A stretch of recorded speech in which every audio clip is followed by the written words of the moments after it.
What's up, guys? It's Alex from Bluestribute at Mayhem Fest 2015 in Red Rocks, Colorado. Here with Thyro's Murder, CJ. There you go. So, what's up, guys? How's the tour so far? It's been good, man. It's been pretty hot. So, it's good today. The weather's going to be a little bit cooler than usual, but we have the altitude to deal with. So I guess we lose something we hate, but then we've gained something we don't do too well in. So it'll be interesting. It's always interesting when we play here, but we have some good friends and fans here, so it's come out and party with. And we're playing at Red Rocks, which is one of the most iconic venues in the world. So it's a pleasure to play such a crucial venue. Nice.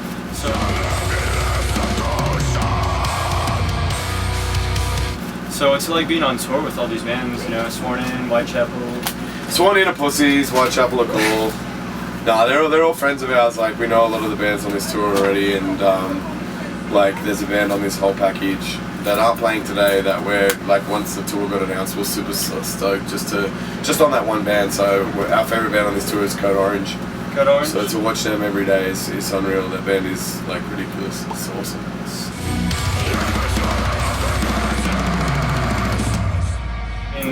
What kind of brought you guys into wanting to do death metal? What formed you guys?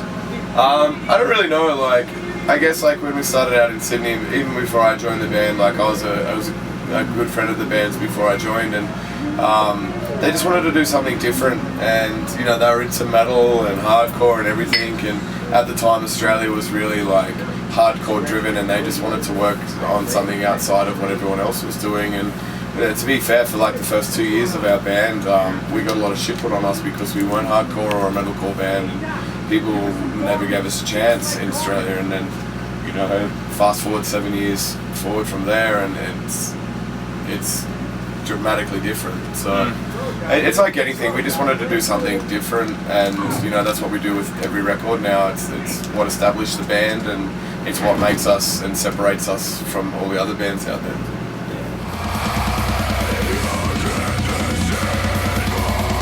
Jump to Holy War. What gave you guys the idea of Holy War over different topics? Can't really think of one off the top of my head, but I'd say besides actual Holy War, war in general, or... Well, most wars are holy, religious based, But the main thing for us is we wanted to write something real fear, because a lot of bands in our genre and style, even us in the last few releases, we are singing about mythological things, and we're using metaphors and similes to get across the imagery and our point and our views. And I think with Holy War, when we were discussing what we want to sing about and how we want to approach it with art and lyrics, is we want something that is real fear, something that is real, something that is happening today, something that's been happening thousands of years ago. And it's just every day this shit exists.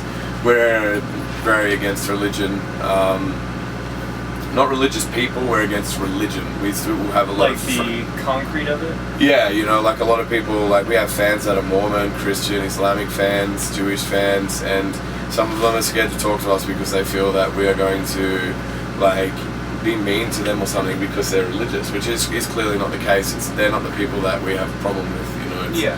Back home, my friends are Islamic or, Christian or Catholic or whatever, and we're still friends. That's not what we're about. It's more so, the higher ranking kind of, so not normal people.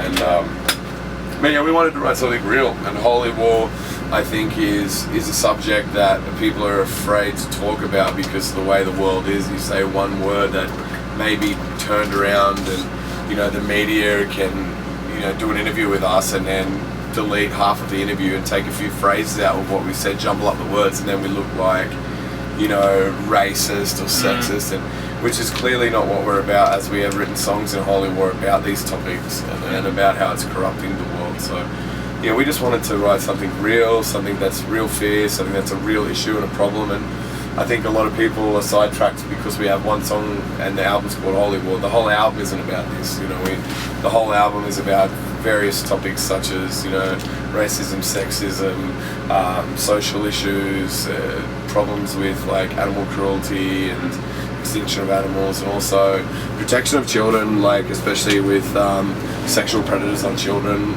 Like kind of how like children are brought into this holy war as well. Yeah, well that ties into holy war like as well. The album cover.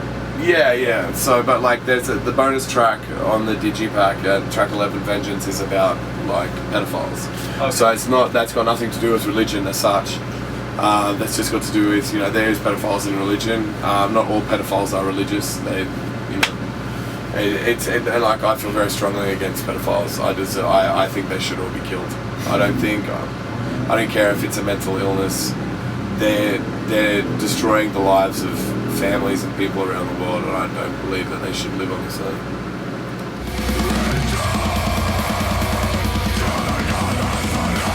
Do you think going forward, because this is a lot different from how you're talking about mythological and stuff, do you think you guys are going to transform into more like maybe political, like? Well, every album we've done, especially with Andy, our guitarist, he's extremely educated, and we share the same views as him, but he is a lot more educated on the subject, and can talk about it a lot better than us, so he can help us write those political agendaed lyrics, you know what I mean? So we've always had that problem, we've always talked about these problems in all of our releases, so that'll always be a major subject. But because there's a lot of bands out there doing the same thing as what we're doing, and we're doing the same as what other people are doing with politics and religion, that's why we do touch on these subjects of like extinction of animals and a whole bunch of other stuff. And we're not even vegan. We're not like a vegan Peter band that's talking about being vegan or anything. We eat meat, we love meat, it's all good, but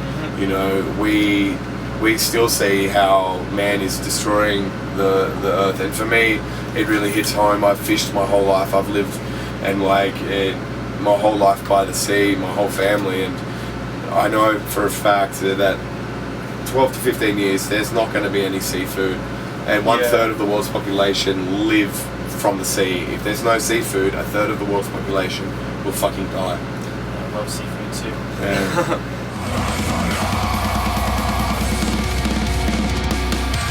What about the Lightbearer music video? I was just wondering, like, what? Well, like, it's done by our friends, Ambitious Films in Germany. They're really good friends of ours. We've always wanted to work with them, and Eve, one of the main directors, and Carlo are really good and really close friends with the band. So we kind of wanted to work with them. We did the 2 video clips, Lightbearer and Holy War, with them. Lightbearer was the first one, day 2 after we landed in Europe. And it was a really easy process for the first clip with Lightbearer, because all we said to them, they said, what do you want in the clip? Give us like a big rundown. Tell us everything you want. And all Andy wrote back to Eve was like, fire, lots of fire. So that's all we wanted in the clip, was just a shit ton of fire. Any burn casualties? Dude, yeah, I burnt my finger. There's a part we actually shot this scene that's not in the clip. I had this massive hole filled with this flammable powder, and I do figure 8s around my head and everything, and it almost burned Andy's face off because the flames were going out, and I had a burn scar on my finger. But no casualties, but we were ridiculously hot. It was just, we had fire surrounding us for about 5 to 6 hours, possibly even longer, and we had black soot up our nose for 3 days, so we put black shit out of our nose. Had to shower for twice a day to wash all the soot off us, but it was fun. No one got dramatically hurt, but yeah, it was so hot, man.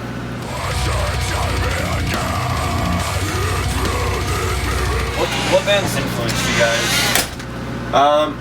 I guess as a band, individually we've always had different inspirations, and different people influence our particular writing style or performance style, but as a band, bands like Decapitated, Meshuggah, Behemoth is a big one as well.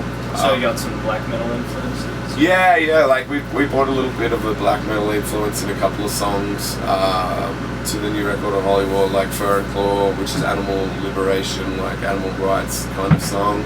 And then there's a couple other songs. I think Child of Sorrow has that black metal vibe as well in sections. So we just want to have a little bit of different flavour to every record. We don't want to be a band that our fans look at, and every time we bring a record out, they're like, oh, this sounds like the last record, you know, like, I hate doing that as well. Like, I've listened to so many bands over the last few years, and I like buy their whole back catalogue, and 3 or 4 of the records sound exactly the same, you know, so we don't want that.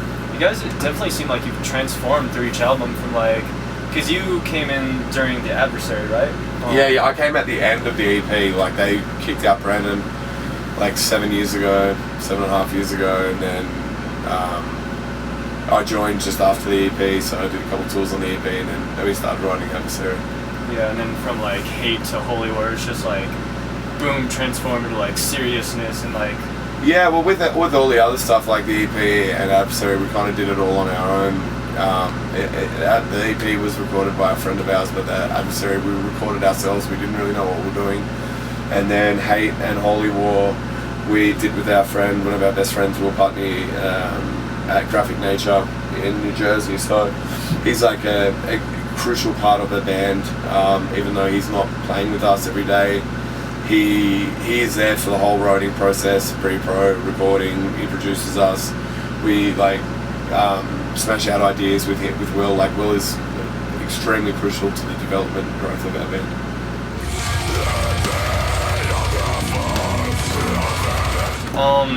What do you guys think of the music scene nowadays?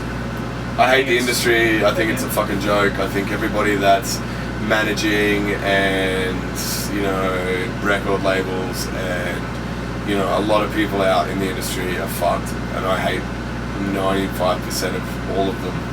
I think there's a lot of guys in bands that have shitty attitudes towards other bands and fans. They're arrogant. I think there's a lot of bands out there that don't deserve to be where they are. I believe that they are where they are because the record labels have bought thousands of copies and they get ridiculous deals that they'll never pay back. So they'll be in a band for like 10 years and make $150 a day just to pay off a $400,000 advance back to their label plus the 15% interest.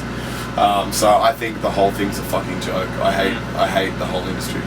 But there's so many people that in our back pocket, like Nuclear Blast and Unify in Australia, and like our agents that we have now. We've just fired so many people that used to work for us, and we have like a really solid crew now that we trust, and then the people work hard for us and they believe in us just as much as we believe in ourselves. So finally, after so many years of getting screwed by the industry and the people in it, we're in a good place now. So you know, I'm excited. You know, everyone that's on our team just as excited as we are, and everybody's worked really hard to get this last record out. And but yeah, anybody that, you know, doesn't work for us now, I don't want anything to do with, unless they're band members or they work directly with the band, like their crew, their sound guys, their techs, all those sort of dudes. I usually get along with pretty well. Anyone who knows us, you know.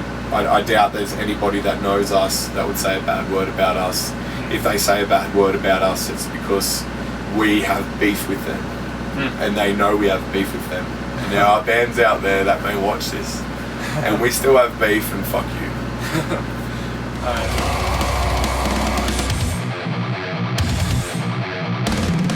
This is one of my favorite questions to ask. What is your guilty music pleasure? I have my guilty music pleasure is a producer DJ from Philly called Diplo. So Diplo has a few side projects. He as a solo artist is Diplo, aka Wesley Pence, and his biggest kind of project, I guess, is Major Lazer, which he like has a project with these other two Jamaican dudes. And he has Jack U now with Skrillex, so that's like my guilty pleasure because like I play in a deathcore, death metal band, heavy metal band, but I listen to like dancehall reggae that's like heavily influenced by EDM dance music, so it's something I've always listened to my whole life. I've listened to dance music more than I've listened to metal. Also a lot of rap, hip hop stuff. We all are right into like traps and hip hop, and a lot of classic stuff. We listen to a lot of like Prince.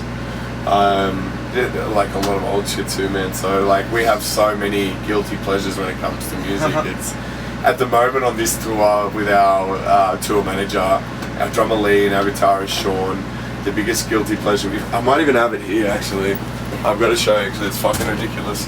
I hated it, but now we've listened to it that fucking much that it's like grown on me.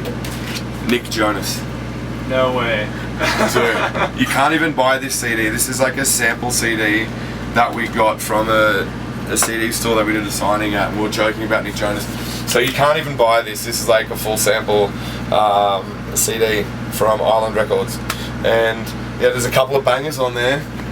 And we've been known to play Nick Jonas songs as we walk on stage now for Mayhem. That's awesome. Plus we want to like piss off like a few people, like people that are there like, what the fuck's this song? Say fucking hell, this shit's fucked. So it's, you can see how confused people are every day when they see us play now. I feel you. I got some weird music tastes. Jump from like Cannibal Corpse to some Ed Sheeran, or like some Dying Fetus to Taylor Swift, you know? Yeah. Taylor Swift's got some good stuff. Yeah, my fiance is obsessed with Taylor Swift.